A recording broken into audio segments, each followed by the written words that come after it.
Halo Spekers, selamat datang di Spektakuler Speka Talking Up Younger. Hai, perkenalkan nama saya Devina dari kelas 8F. Di sini saya bersama teman saya yang bernama Hai, nama saya Nafi dari kelas 8G dan saya akan menemani Devina dalam podcast episode kelima pada pagi hari ini. Nah, di episode kali ini kita kedatangan tamu yang sangat spesial yang bernama Bapak Insinyur Iswar Aminuddin MT. Nah, Assalamualaikum Bapak. Waalaikumsalam ya Dek. Siapa? Devina. Devina Pak. Sama? Nafi. Nafi. Slavika apa? Bojone Gimana Dek? Nah, jadi kita ingin tanya-tanya nih Pak. Ya. Oke, untuk pertanyaan pertama, saat Bapak bersekolah, mata pelajaran apa yang Bapak sukai? Iya, apa ya? Dulu zamannya Pak Iswar sekolah itu, waktu itu masih bandel-bandel ya, masih suka bolos, jadi belum ada pelajaran. Tapi begini, mungkin karena kemudian didasarkan pada ada keinginan untuk maju ya, pengen sukses. Terus kemudian Pak Iswar waktu itu pengen sekolahnya di teknik kan, karena waktu itu teknik kayaknya kalau laki itu maco gitu ya kalau di teknik. Jadi Pak Iswar harus belajar yang kuat, akhirnya karena pengen masuk teknik Pak Iswar ya akhirnya banyak belajarnya yang matematika, kemudian fisika. Kalau kimia Pak Iswar nggak suka, sukanya matematika sama fisika. Jadi yang Pak Iswar suka akhirnya bisa masuk fakultas teknik. Saya ingin membacakan pertanyaan yang kedua ya Pak. Selama Bapak bersekolah, pengalaman yang paling berkesan bagi Bapak sampai sekarang ini apa? Paling berkesan itu ya main sama teman-temannya. Kenapa Pak Iswar itu bilang menyenangkan untuk main? Karena ternyata untuk meraih kesuksesan itu ya harus banyak teman. Tidak hanya di bangku sekolah saja kita dapatkan apalagi pendidikan, tetapi di luar sekolah pun kita harus dapatkan itu. Jadi kalau ada teman-teman yang ingin bergaul, ya bergaul saja, tapi yang harus positif ya. Jadi Pak Iswar waktu itu ya senangnya yang bergaul, main kemana-mana, tapi tentu seizin orang tua ya toh. Nah itu adalah pengalaman berkesan main pada kelompok ini, main pada kelompok ini, intinya kemudian membentuk Pak Iswar menjadi membentuk ya seperti ini, bisa bermain sama temennya pada level apapun, akhirnya kita bisa membuka diri. Jadi manusia itu jangan membatasi diri dalam pergaulan, tapi jadikanlah setiap pergaulan adalah pengalaman bagi kita. Untuk pertanyaan selanjutnya Pak, saat Bapak masih bersekolah, cita-cita apa yang Bapak inginkan? Nah itu tadi, cita-citanya Pak Iswar itu ya sederhana, pengen jadi apalagi manusia yang berguna melalui pendidikan yang Pak Iswar dapatkan. Misalkan karena Pak Iswar sekolah waktu itu teknik sipil, akhirnya ya dengan pendidikan kita miliki itu menjadi kemudian ada nilai manfaat yang dari ketika Pak Iswar ambil teknik, apa ilmu yang saya miliki itu yang saya berikan kepada masyarakat. Itu.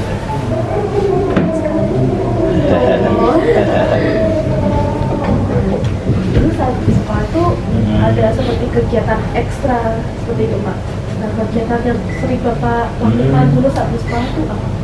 Kegiatan ekstranya waktu itu ya banyak ya, karena yang tadi Pak Iswar bilang Pak Iswar itu sukanya main kesana kemari.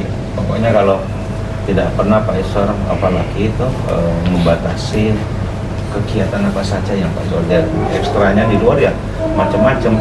Ada kelompok bermusiknya Pak Iswar ya, ada kelompok bermainnya juga, ada sepedaannya, macam-macam. Dan itu jadi modal kita. Tidak perlu ahli kok, tidak perlu harus menjadi juara, tidak, tetapi ambillah setiap sisi kegiatan yang kita lakukan itu adalah dalam rangka membekali diri kita. Kita tidak harus jadi juara, tetapi tidak ada hikmah positif setiap kegiatan yang kita lakukan. Jadi itu memang dari dulu Pak Iswar itu Nggak tahu kenapa ya tiba-tiba ada yang menyampaikan kepada Pak Iswar, ya jangan selalu hanya bersekolah saja, tapi juga harus jaringannya, komunikasi. Mau main sama siapa, hanya kemudian kita sebagai pribadi yang membatasi.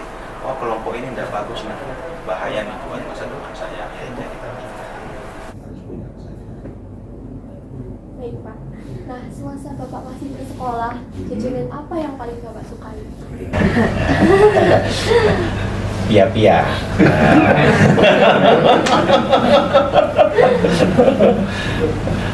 Apa lagi deh? Zaman sekarang ini penggunaan gadget itu kan sudah banyak ya Pak, termasuk anak muda zaman sekarang banyak yang bermain game, dan bahkan game tersebut juga sekarang sudah bisa dijadikan perlombaan. Nah, menurut Bapak, pendapat tentang kompetisi game online tersebut bagaimana Pak? Karena apapun itu, sekarang masalah waktunya saja yang harus dibagi. Apapun kegiatan kita, makanya Pak Iswar itu terkadang ada orang bilang, wah anakku sudah ketularan game, wah tidak mau ini, tidak mau ini. Itu yang salah. Tapi kegiatan apa saja itu boleh dilakukan. Ya buktinya sekarang, dulu game nggak ada yang melakukan perlombaan, sekarang sudah ada tingkat nasional, tingkat internasional. Akhirnya orang tua sekarang banyak yang nyekolahkan anaknya biar mau main game sekarang. Jadi segala sesuatu kita tidak boleh lihat negatifnya, tetapi ya waktunya harus diatur. Waktunya sholat ya kapan sholat, waktunya beribadah ya beribadah, waktunya makan ya makan, waktunya bersosialisasi dengan kakak-kakak atau adik-adik ya harus diatur juga seperti itu. Jadi tidak kemudian tumbuh menjadi manusia yang kemudian seakan-akan hidup dengan sendiri, hanya hidup dengan online dan lain sebagainya. Tapi sebetulnya banyak komunitas kan, biasanya mereka juga adakan pertemuan-pertemuan di luar, sampai kemana. Dan zaman dulu memang kan banyak yang ikut itu anak-anak gembel, mohon maaf bukan gembel, gimana artinya, anak-anak yang tidak jelas gitu loh, sehingga mengkhawatirkan orang tua terhadap pergaulan putra-putrinya. Tapi selama kita bisa membatasi diri, saya kira tidak ada masalah. Nah, dari semasa Bapak bersekolah, hobi apa yang masih sering Bapak lakukan hingga saat ini, Pak? Hobinya apa ya, Pak Iswar ya? Pak Iswar itu hobinya waktu kecil kok berbeda dengan sampai saat ini. Waktu kecil ya senangnya ya bersepeda, terus kemudian senang naik gunung. Kalau sekarang kan badannya sudah mulai kayak gini, sudah tidak berani. Sekarang Pak Iswar akhirnya energi yang dulu suka naik gunung, ya energinya ke kerja. Jadi dimanfaatkan untuk bermanfaat kepada masyarakat. Gitu. Kita akan menggunakan topik tentang sekolah jilid. Saya ingin bertanya, pengalaman yang paling berkesan saat Bapak menjalankan tugas sebagai sekda itu ada nggak sih Pak? Oh, hampir pengalamannya tiap hari. Jadi sekda itu kan banyak permasalahan yang masuk, tentang seorang siswa tidak bisa makan, tentang siswa orang tuanya tidak bisa bayar uang sekolah.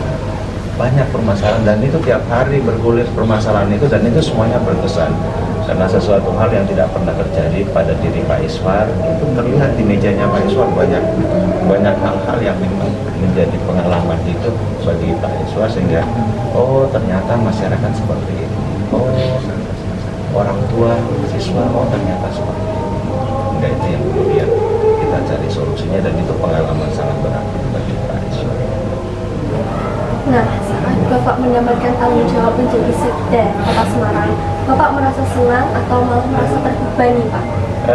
Pertama saya sampaikan jadi waktu itu Pak Wali Kota menyampaikan, Pak Iswar dari nilainya Pak Iswar yang paling tinggi loh, artinya sebelum tes ya waktu itu ya, karena Pak Iswar itu kan dulunya di Dinas Pekerjaan Umum, Dinas Bina Marga. Pak Iswar dengan itu saja sudah sangat bersyukur, karena Pak Iswar itu kan punya Pak Iswar sekolahnya teknik sipil, S2-nya perkotaan, sehingga Pak Iswar itu pasti pengennya melihat kota secara komprehensif.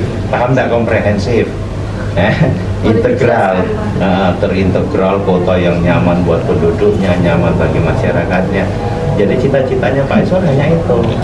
Jadi pengen memperbaiki kota, baik jalan, sungai, pekampung dan lain sebagainya agar tertata dengan baik, masyarakatnya nyaman, tamu-tamu dari luar kota banyak masuk ke kota Semarang karena kotanya indah. Cuman itu cita-citanya Pak Iswar ketika itu.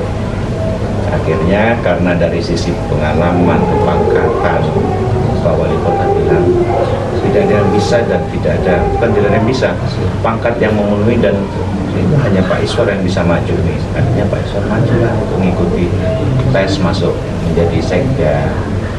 Harapannya mungkin bisa melihat, memandang persoalan apalagi kota semakin luas lagi, karena kalau sekda itu kan bukan saja infrastruktur tetapi di sana ada sosial, ekonomi, budaya masuk di sana, sehingga pandangan Pak Iswar itu bisa lebih komprehensif, lebih makro, sehingga penyelesaiannya pun bisa terintegral. Tapi tinggi banget bahasanya ya, terintegral itu menyatu, terkoneksi, jadi semuanya tersambung sehingga adik-adik bisa nyaman di sekolah. Itu juga kita pikir. Akhir-akhir ini kegiatan apa yang sering Bapak lakukan? Akhir-akhir ini ya apalagi ya kerja sampai malam. Ya akhir-akhir ini biasa Pak Iswar pulangnya paling cepat itu Pak Iswar pulang jam 7, setengah 7, karena apalagi ternyata masyarakat ini tuntutannya kan semakin tinggi, kita harus memberikan layanan kepada masyarakat, jadi pekerjaan baru bisa selesai terkadang setengah 7 paling cepat. Nah, itu yang Pak Iswar lakukan selama beberapa bulan terakhir. Nah, dari sosok seorang Pak Iswar, pasti ada sosok yang Bapak kagumi. Dan siapa orang tersebut? Yang Pak Iswar kagumi itu ya pertama tentu para pemimpin bangsa ini. Dari kecil itu saya suka dengan pemimpin itu, dia termasuk salah satunya Soekarno. Terus kemudian hampir semua pemimpin lah di bangsa dan negara maupun di dunia ini Pak Iswar itu suka. Saya suka membaca biografinya.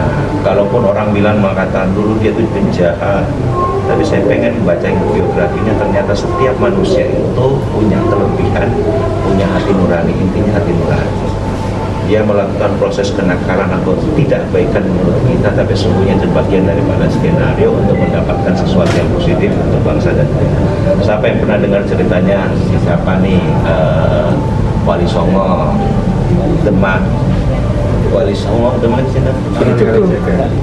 Sunan Kalijogo. Dia mengambil harta benda masyarakat tapi kembali kepada masyarakat. Kan gitu ya. Jadi jangan melihat seorang itu dari pandangan mata kita, tetapi lihat apa yang dia lakukan, untuk apa dia lakukan. Nah itu. Jangan lihat kulitnya. Oh Pak Iswar sudah tua, rambutnya udah putih ya, gitu. Jangan lihat itu, tapi di belakang itu ada sesuatu hal yang mungkin kita tidak tahu. Makanya jadi manusia jangan suka berprasangka sama ya. Jadi itu modalnya adik-adik semua ke depan. Jadi jangan lihat, oh kok ngakal loh, aku mau mbak kowe. Pasti ada sesuatu yang dia miliki yang mungkin kita tidak miliki, dan itu kita ambil positif ya. Kita masuk ke pertanyaan yang terakhir ya Pak. Nasihat apa yang ingin Bapak berikan untuk anak-anak di SMP Negeri 3 Semarang? Ya ini penting. Tadi nasihat semua loh Pak Iswar sampaikan ya. Jadi untuk anak-anak SMP Negeri 3 ini teruslah berupaya, berusaha. Yang pertama tentu jangan melukai hati orang tua, ini yang paling utama. Karena keberhasilan anak-anak semua itu, adik-adik semuanya tentu tidak lepas daripada doa restunya orang tua. Jangan membuat ibumu menangis, jangan membuat bapakmu sedih, buat mereka berbahagia. Yang pertama itu kunci itu ya. Dan yang kedua, persiapkan diri adik-adik semuanya untuk membekali diri dia untuk menyongsong masa depan yang lebih baik. Tadi Pak Iswar sudah menyampaikan bahwa 2045 adalah masa emasnya bangsa kita. Kemudian ada modus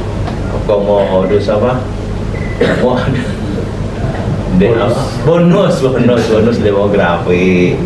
Itu kan kesempatan adik-adik semuanya.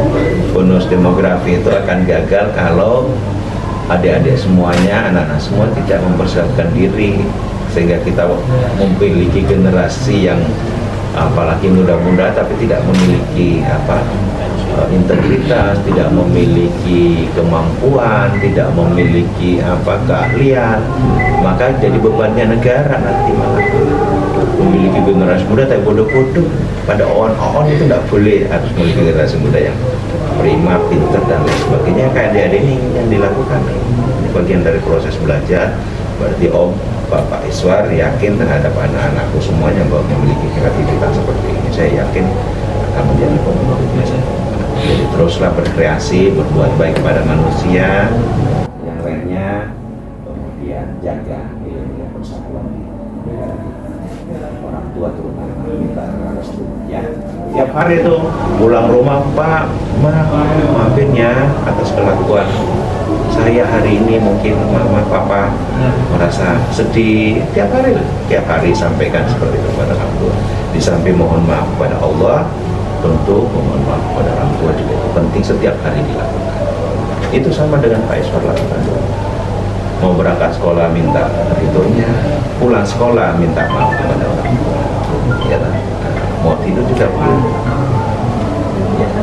Ya. Masih ada? Sudah. Baik, terima kasih banyak Bapak Iswar sudah menghadiri podcast spektakuler episode baru pada pagi hari ini. Ini merupakan suatu kebanggaan kita bisa bertemu dan mewawancarai Bapak secara langsung. Terima kasih. Sukses ya. Ya, Pak. Terima kasih. Terima kasih sebagai sudah setia untuk menonton dan mendengarkan episode kelima spektakuler kali ini. Sampai jumpa di episode spektakuler berikutnya. Jangan lupa untuk like, comment, share, and subscribe. Dadah!